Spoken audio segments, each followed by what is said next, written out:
तो 8.2 एक्सरसाइज का जो क्वेश्चन नंबर 2 है ये हम लोग अभी डिस्कस करने जा रहे हैं। बहुत ही छोटा सा और प्यारा सा नन्हा मुन्ना सा सवाल है। अगेन जैसे कि तुम जानते हो कि 8.2 exercise completely mid point theorem पर बेस्ड है, या फिर मैं ये कहूँ कि कन्वर्स और मिड पॉइंट थ्योरम पे बेस्ड है।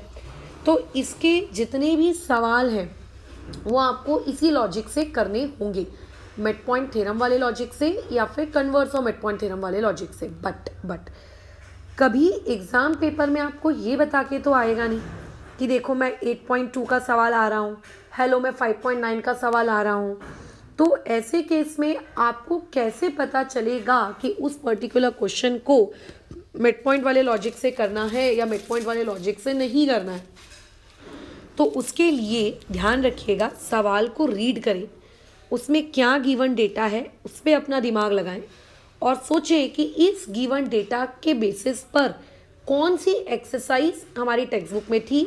अच्छा, ऐसा कुछ लगभग हमारे क्वाड्रिलेटरल की सेकेंड एक्सरसाइज में था। हाँ ओके, तो क्वाड्रिलेटरल की सेकेंड एक्सरसाइज तो हम लोग मिड पॉइंट वाले कंसेप्ट से सॉल्व करते थे। हाँ, तो चलो यहाँ पे भी हम मिड पॉइंट का ही कंसेप्ट इस्तेमाल करेंगे। ठीक है, ऐसा सोचना।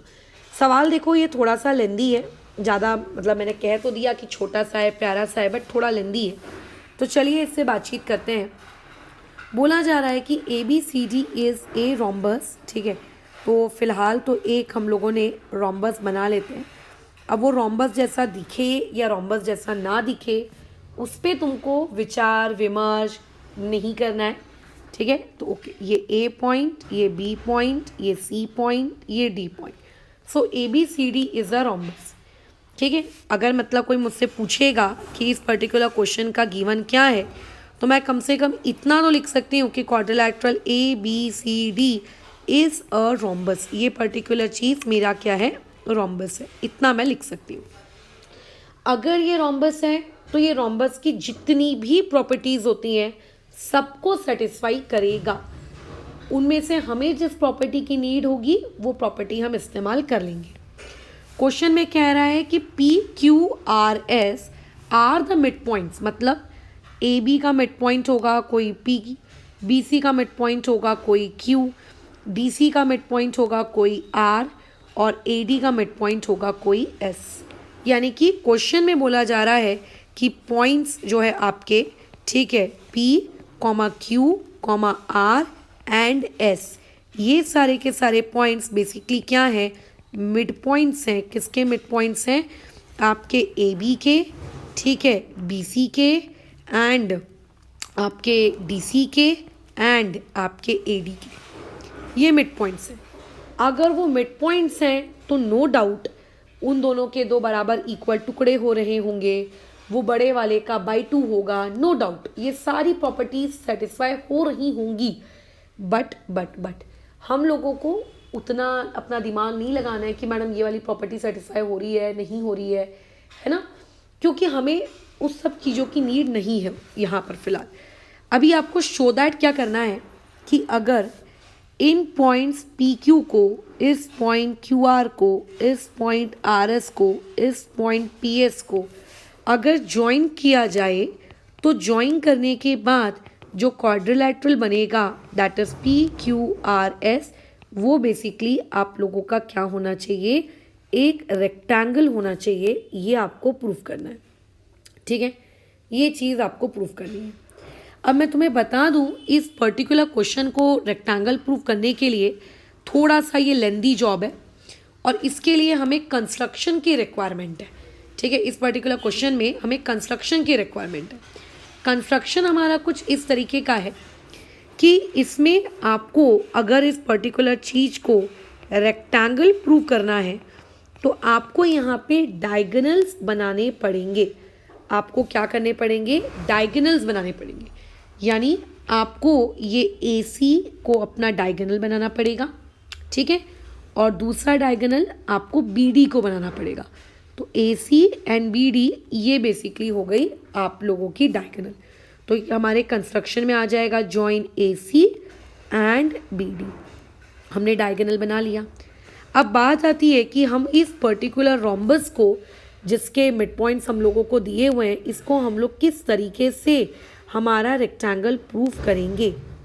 तो ऑब्वियस है हम लोगों के यहाँ हमेशा एक ही हेल्प होती है, हम लोगों की एक ही इंसान आता है हम लोगों की हेल्प करने के लिए, और तो कोई आता ही नहीं है हम लोगों की हेल्प करने के लिए। कौन? हमारी तुम्हारी सबकी प्यारी कॉन्ग्रुएंसी। जब भी हमको नीड पड़ती है किसी कंसेप्ट की तो हम लोग उठाकर लेकर आ जाते हैं कॉन्ग्रुएंसी को, कि चलो कॉन्ग्रुएंसी हमारी हेल्प करो। कॉन्ग्रुएंसी आती है हमारी हेल्प करने। तो अभी देखो मैंने AC को डायगोनल बनाया, ठीक है। मुझे फ़िलहाल इस ट्रायंगल में इंटरेस्ट है, ये दिख रहा है, ये टोपी वाला ट्रायंगल दिख रहा है। एक ये ट्रायंगल चाहिए मुझे, और एक मुझे इसके अपोजिट वाला ट्रायंगल चाहिए, ये वाला। इन दोनों ट्रायंगल को मैं राइट नाउ कॉन्ग्रुएंट प्रूफ करूँगी, राइट नाउ। तो यानी कि इन ट्रायंगल आपका PBQ एंड आपके पास दूसरा ट्रायंगल क्या है, RDS। आपको इन दोनों ट्रायंगल को कॉन्ग्रुएंट प्रूव करना है। अब आप कैसे प्रूव करोगे कि ये दोनों ट्रायंगल कॉन्ग्रुएंट हैं, ये सबसे विचित्र चीज़। तो इसको प्रूव करने के लिए हमें बहुत ही बड़ी साजिश रचनी पड़ेगी। चलो देखते हैं क्या है वो साजिश। हम ये जानते हैं कि P is the mid point, ठीक है। हम ये जानते हैं कि P is the mid point, ठीक है। मिड पॉइंट किसका मिड पॉइंट है? Of AB। तो यानी कि मैं ये लिख सकती हूँ कि AB के दो बराबर टुकड़े हुए होंगे, यानी कि AP इक्वल टू BP, और ये दोनों बराबर टुकड़े बड़े वाले का बाई 2 होंगे, यानी कि AB/2। Give it equation number 1।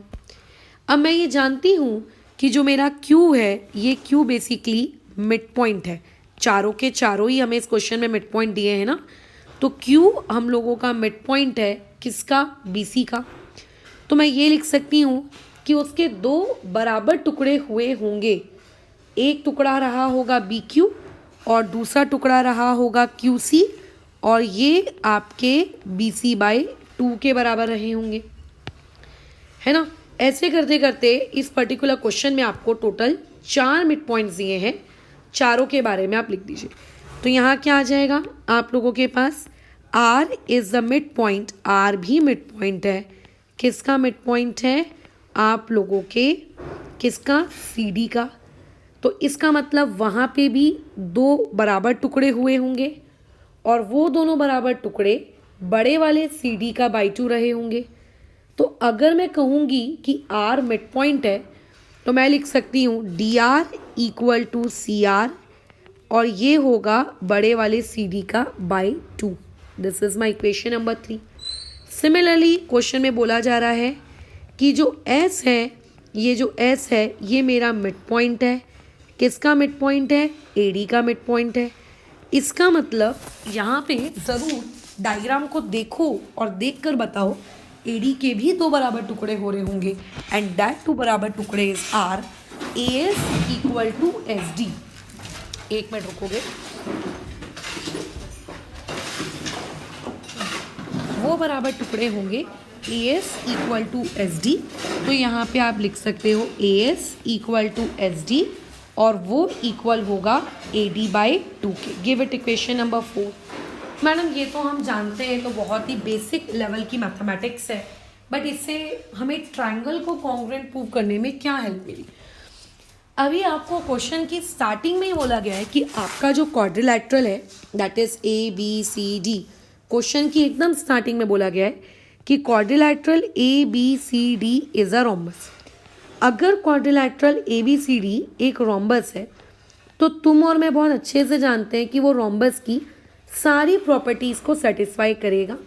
और रोम्बस की जो सबसे इम्पॉर्टेंट और जो सबसे फोरमोस्ट इम्पॉर्टेंट कंडीशन है वो ये कि रोम्बस की ऑल साइड्स इक्वल होती हैं, यानी कि AB equal to BC equal to AC equal to AD। अच्छा मैंने AC आई थिंक गलत लिख दिया है। AB equal to BC equal to CD equal to AD, है ना। रोम्बस की जो साइड्स होती हैं वो साइड्स कैसी होती हैं? इक्वल होती हैं चारों की चारों।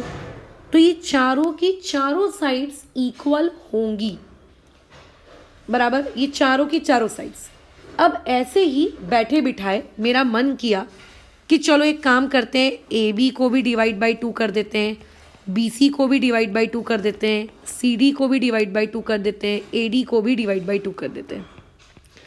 अब कई लोगों का डाउट आएगा, मैडम डिवाइड बाई 2 ही क्यों किया? क्योंकि ऊपर में अगर आप देखेंगे तो इक्वेशन नंबर 1 में ए बी के नीचे भी 2 है, बी सी के नीचे भी 2 है, बाकी हर जगह 2 2 है, इसीलिए मैंने मेरी उस ऊपर वाली इक्वेशन को डिवाइड बाई 2 कर दिया। अगर दो क्वांटिटीज इक्वल होती हैं तो आप उसको सेम नंबर से मल्टीप्लाई या सेम नंबर से divide, left side right side both side आप कर सकते हो। अब राइट नाउ मेरे पास क्या है, मेरे पास टोटल हो गई है 5 इक्वेशंस। अब आप उन 5 इक्वेशंस को देखिए और 5 इक्वेशंस को देखकर बताइए कि आपको क्या ऑब्जर्व होते हुए दिखा। आपको ये दिख रहा है कि ए पी और P B A B by 2 के इक्वल है, लेकिन यही A B by 2 B C by 2 के भी इक्वल है। तो अगर A B by 2 B C by 2 के इक्वल है तो इसका मतलब ये वाला ए पी, ये वाला पी बी, ये वाला बी क्यू, ये वाला क्यू सी, इसका मतलब इस क्वेश्चन में जितने भी टर्म्स हैं ये सारे के सारे टर्म्स आपस में इक्वल हैं। ठीक है, इस पर्टिकुलर क्वेश्चन में जितने भी टर्म्स हैं ये सारे के सारे आपस में इक्वल है, सब के सब, ये सब के सब आपस में इक्वल है, ये हमको पता चला। यानी कि इस क्वेश्चन में ऐसा नहीं है कि ये वाला इक्वल है उसके और वो वाला इक्वल नहीं है इसके, इसमें सब इक्वल है। अगर मैं डायग्राम की बात करूँगी कि मैडम डायग्राम की बात करिए आप, तो डायग्राम के हिसाब से अगर मैं बात करूँ तो ये वाला ए पी इस वाले पी बी के, ये वाला पी बी, मतलब ये सारे टुकड़े आपस में इक्वल है। और यही चीज़ आपकी हेल्प करेगी क्या करने के लिए, कॉन्ग्रुएंसी प्रूव करने के लिए। तो कॉन्ग्रुएंसी इस पर्टिकुलर ट्रायंगल की हमारी बहुत आसानी से प्रूव हो गई। हमने इस बड़ी सी इक्वेशन को अपना इक्वेशन नंबर 6 कह दिया। और अब जब आपको इन दोनों ट्रायंगल्स को कॉन्ग्रुएंट प्रूव करना है तो आप इन्हें कॉन्ग्रुएंट प्रूव करते वक्त आराम से लिख सकते हो कि आपका जो सेग डी एस है वो कॉन्ग्रुएंट है। ठीक है, किसके कॉन्ग्रुएंट है, सेग बी क्यू के। आपका जो सेग डी आर है ये कॉन्ग्रुएंट है किसके, सेग बी पी के। और इन दोनों का रीज़न आप लिख सकते हो फ्रॉम इक्वेशन नंबर 6। तो यहाँ पे ताकि मैं चीज़ों को कॉन्ग्रुएंट प्रूव कर सकूँ इसीलिए मैंने इतना ऊपर इतना सारा इतिहास रचा। एंड मैं ये कह सकती हूँ कि मेरा ये वाला एंगल बी और मेरा ये वाला एंगल डी आपस में इक्वल होगा। रीज़न, क्योंकि ये रोम्बस है और रोम्बस के अपोजिट एंगल्स क्या होते हैं, इक्वल होते हैं। ठीक है, opposite angle of a rhombus है ना, रोम्बस के अपोजिट एंगल्स क्या होते हैं, equal. So therefore I can say that कि ट्रायंगल पी बी क्यू मेरा कॉन्ग्रुएंट हो जाएगा ट्रायंगल आर डी एस के due to S A S test. लेकिन मैम ट्रायंगल कॉन्ग्रुएंट प्रूव करने से आपको क्या मिला? मैं वहाँ पर सी पी सी टी तो लगा सकती हूँ ना, लगा सकते हो। यानी कि मैं ये लिख सकती हूँ कि मेरा सेग पी क्यू कॉन्ग्रुएंट होगा सेग आर एस के, क्योंकि मैंने उन दोनों ट्रायंगल को कॉन्ग्रुएंट प्रूव कर दिया है। तो via C P C T मैं लिख सकती हूँ। यानी कि मैं ये लिख सकती हूँ कि P Q equal to R S, P Q equal to R S. इससे आपको प्रॉफिट क्या हुआ, ठीक है हम बाद में सोचेंगे प्रॉफिट क्या है, नुकसान क्या है, बट कम से कम फिलहाल इतना तो कर लिए ना। ठीक है, अब आगे क्या, अब आगे हम वही सेम टू सेम डायग्राम हमने लिया। ठीक है, वही हमने सेम टू सेम डायग्राम लिया, बट इस बार डायगोनल बी डी की तरफ देखो। पिछली बार हमने डायगोनल ए सी बनाई थी ना क्वेश्चन में, इस बार मैंने डायगोनल बी डी बनाई। इस बार ये वाले दो ट्रायंगल्स देखो, ये लेफ्ट साइड में इधर वाला और इधर वाला, राइट साइड में इधर वाला।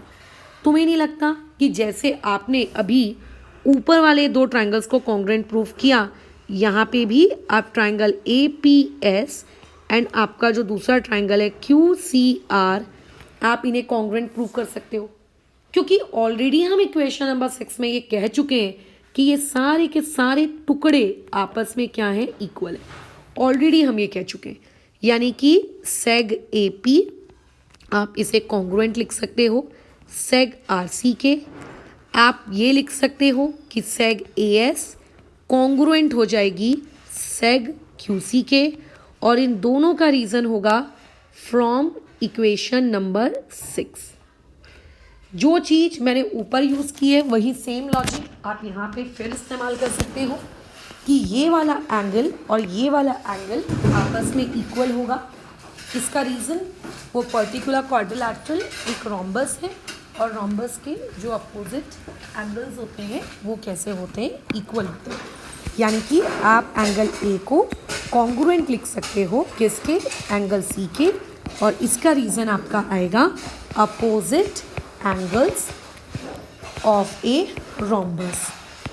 ठीक है, तो वही सेम लॉजिक जो हमने ऊपर इस्तेमाल किया था उसी सेम लॉजिक से, सेम टू सेम लॉजिक से ये प्रूफ हो गया कि आपका जो ट्रायंगल APS है और जो ट्रायंगल QCR है ये आपस में क्या हो गए हैं, कॉन्ग्रुएंट प्रूफ हो गए हैं।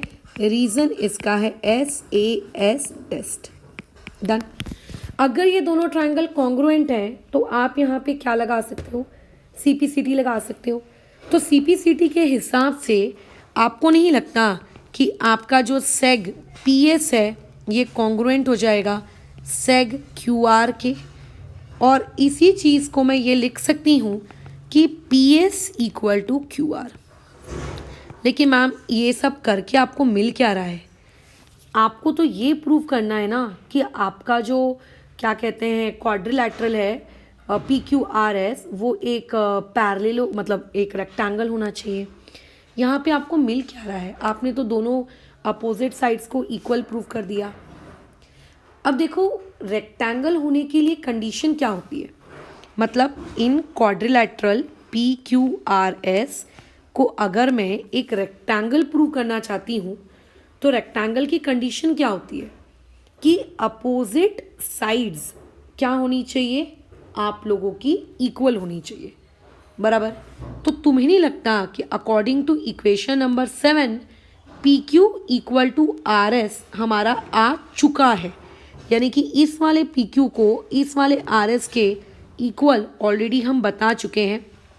ठीक है, अकॉर्डिंग टू इक्वेशन नंबर 8 हमारा PS इक्वल टू QR आ चुका है, यानी कि आप अपने इक्वेशन नंबर 8 के अकॉर्डिंग ये वाले PS को ये वाले QR के इक्वल बता चुके हो।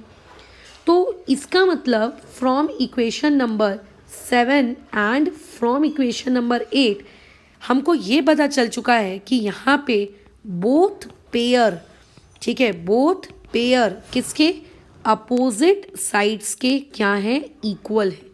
Both pair of opposite sides are equal, इससे हमें ये पता चल चुका है, राइट। लेकिन मैडम क्या सिर्फ अपोजिट साइड्स के बोथ पेयर इक्वल होने से किसी भी फिगर को क्या आप एक रेक्टेंगल कह सकते हो? नहीं, क्योंकि अपोजिट साइड्स के पेयर तो पैरेललोग्राम में भी इक्वल होते हैं और रेक्टेंगल में भी होते हैं। तो रेक्टेंगल किसी भी चीज़ को अगर आपको प्रूव करना है तो उसको प्रूव करने के लिए आपको उसका एटलीस्ट एक एंगल क्या दिखाना पड़ेगा, 90 डिग्री का दिखाना पड़ेगा। अगर आप एक एंगल, कोई भी एक एंगल अगर आप 90 डिग्री का दिखा पाए, ठीक है, अगर आप कोई भी एक एंगल 90 डिग्री का दिखा पाए तो इट मीन्स दैट कि हाँ आपका वो जो पर्टिकुलर फिगर है वो क्या है, एक रेक्टेंगल है। बट 90 डिग्री का दिखाओगे कैसे, सबसे बड़ी समस्या, आप उसको 90 डिग्री का दिखाओगे कैसे? बहुत ईजी है। कैसे, देखो हम लोग क्या करेंगे, ये हमारा डायग्राम है, इस डायग्राम में मैंने ये BD को मेरा डायगोनल बना लिया। आप चाहो तो AC को भी बना सकते थे बट मैंने BD को बनाया। अब मेरे पास एक बड़ा सा ट्रायंगल है राइट साइड में, ये बड़ा सा ट्रायंगल है मेरे राइट साइड में, है ना, ये देखो बड़ा सा ट्रायंगल। इस बड़े से ट्रायंगल जो का नाम है इन ट्रायंगल BCD, इस ट्रायंगल BCD में ऐसा हमें पहले से कहा जा रहा है कि Q and R are mid points, हमें पहले से कहा जा रहा है कि ये मिड पॉइंट्स हैं किसके, BC के एंड CD के। अगर किसी भी ट्रायंगल में आपको दो मिड पॉइंट्स अगर दिए हों तो आप वहाँ पे क्या लगा सकते हो, मिड पॉइंट थ्योरम लगा सकते हो। मिड पॉइंट थ्योरम क्या कहता है कि जो ज्वाइन करने के बाद लाइन बनेगी वो पैरेलल होगी ट्राइंगल के अदर साइड को, एज वेल एज वो बाई टू भी होगी। खैर हमें उस बाई टू वाले डेटा से कोई मतलब नहीं है, क्योंकि हमें क्वेश्चन में 90 डिग्री प्रूव करना है, तो उसका बाई टू से कोई लेना देना नहीं है, बट स्टिल मैं लिख देती हूँ। तो इससे ये प्रूव हो गया कि क्यू आर जो है वो बी डी के पैरेलल है। इससे ये प्रूव हो गया कि क्यू आर जो है वो बी डी के पैरेलल है। सिमिलरली मेरे पास जो आपके लेफ्ट हैंड साइड में एक और ट्राइंगल है, ठीक है, लेफ्ट हैंड साइड में मेरे पास एक और ट्राइंगल है, ये वाला ए बी डी, ये वाला ट्राइंगल। इस particular triangle A B D में पी एंड एस, ये बेसिकली हम लोगों का क्या है, मिड पॉइंट है। पी एंड एस भी हम लोगों का क्या है, मिड पॉइंट है। किसका, ए बी का एंड ए डी का। तो अगर कभी भी दो ट्राइंगल में आपको मिड पॉइंट दिए हो तो आप वहाँ पे तेजी से क्या लगा सकते हो, मिड पॉइंट थ्योरम लगा सकते हो।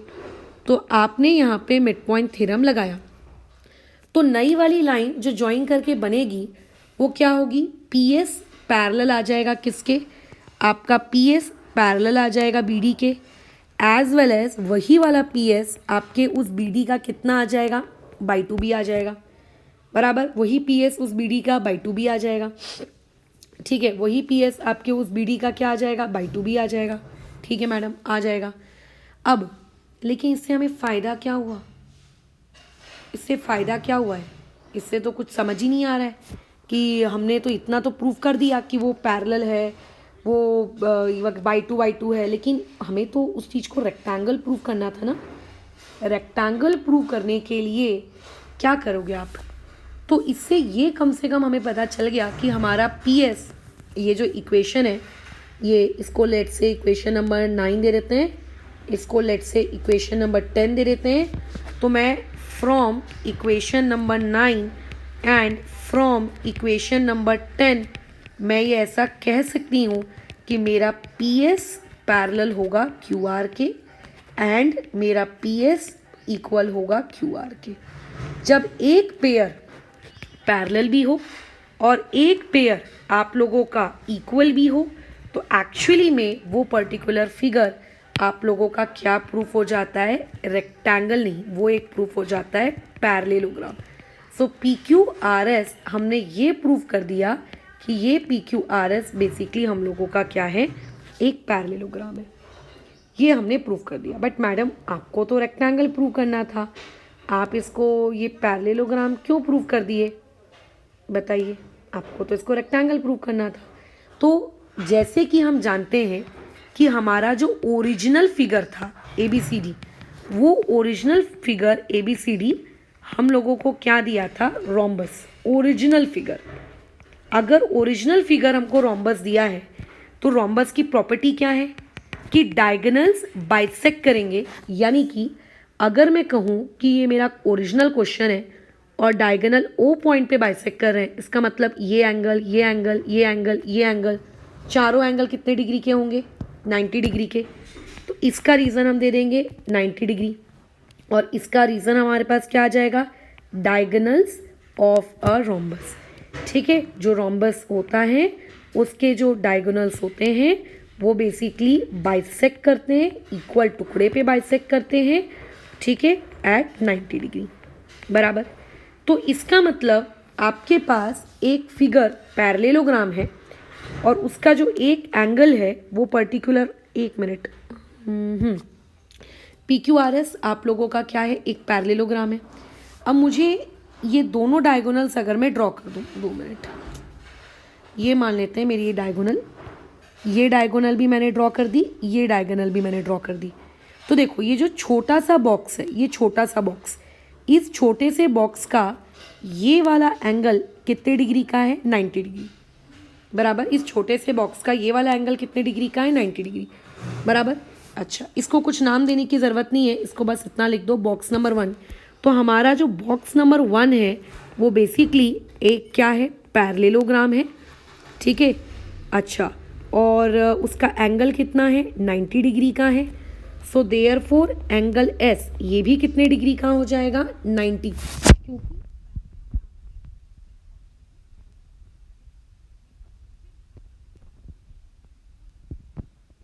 ये अपोजिट एंगल्स क्या होते हैं, इक्वल। इसका मतलब अगर ये एंगल O90 है और अगर ये बॉक्स आपका एक पैरेललोग्राम है तो एंगल S भी 90 आ गया। अब quadrilateral PQRS is a parallelogram, ये हम लोगों का पहले ही प्रूव हो गया है कि वो एक पैरेललोग्राम है विथ एंगल S 90 डिग्री। तो अगर किसी भी पैरेललोग्राम में एक एंगल भी अगर आपका 90 डिग्री आ जाए तो आप उस पर्टिकुलर पैरेललोग्राम को क्या कहने लगते हो, रेक्टेंगल कहने लगते हो। सो देयरफॉर यही PQRS मेरा क्या होगा, रेक्टेंगल। और ये मुझको प्रूव करना था, ठीक है, ये मुझको प्रूव करना था। तो हो गया बस, प्रूफ डन। तो थोड़ा सा सवाल लेंदी था और कुछ नहीं, बट था काफ़ी ईजी। तो फिलहाल 8.2 के क्वेश्चन नंबर 2 को हम